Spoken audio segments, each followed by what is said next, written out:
Magandang oras mga ka-Good News Daily TV. Merong magandang balita. Strait of Hormuz ay partially open na ngayon. Parang partial lang daw eh.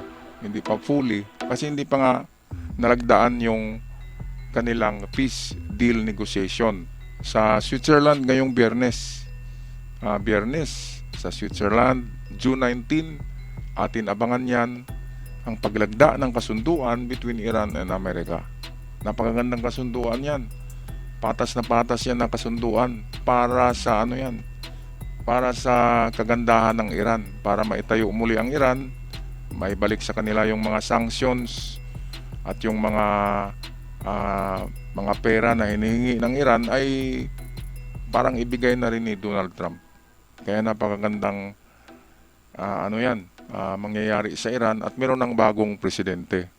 At yung Mujtaba Khamenei hindi pa rin nagpapakita eh.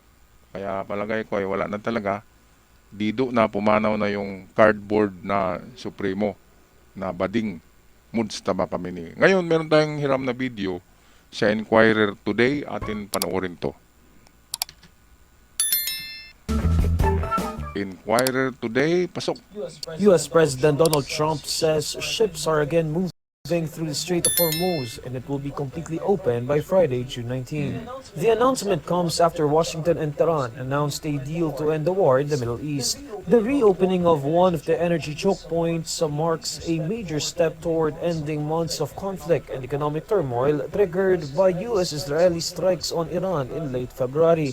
In a social media post on Monday, June 15, Trump says ships loaded with oil are starting to move out of the Strait of Ayan, Hormuz. so narinig nyo mga kababayan.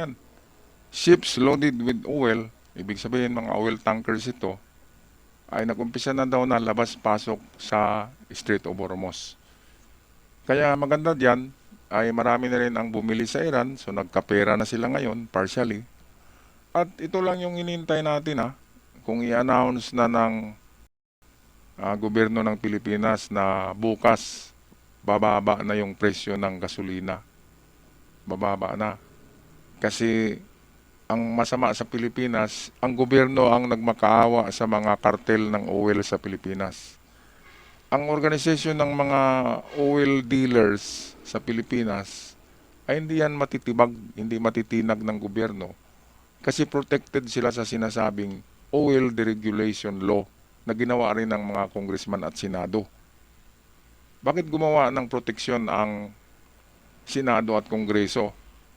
Yung deregulation law. Protection yan sa mga businessman ng oil, ng langis. Bakit hindi nila kayang kontrolin? Kasi merong usapan under the table, di ba? Merong usapan yan eh. Dinig ko, merong payula eh.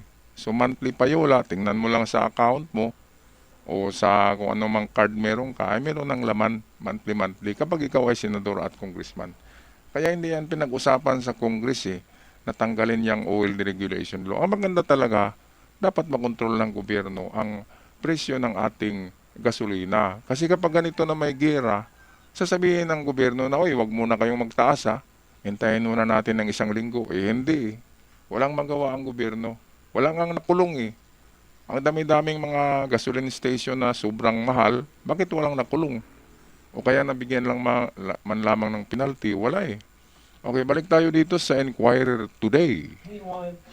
Meanwhile, Iranian media report that 3 oil tankers and 2 cargo ships carrying goods have passed through the area that had been subject to a U.S. naval blockade.